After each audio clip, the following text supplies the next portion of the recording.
প্রোগ্রামে দেখায় ওনারা ছাত্রলীগকে জানায় না। আপনি এদিকে আসেন, ফারুক ভাই কে করে জামাত? আপনাকে মনে হচ্ছে আপনি সমস্যা। এনসিপি প্রোগ্রামে দেখায় ওনারা ছাত্রলীগকে জানায় না। কত বড় ছাত্রলীগকে জানাইতে বলা হয় নাই। হ্যাঁ, আমরা এই জায়গায় স্টেক হোল্ডার, আমরা এই জায়গায় স্টেক হোল্ডার, এই জায়গায় স্টেক হোল্ডার। আপনি এনসিপি করে উনি জামাত করে, উনি জামাত করে তো কি হয়েছে?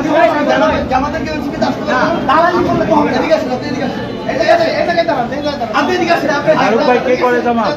আপনাকে মনে হচ্ছে আপনি সমস্যা।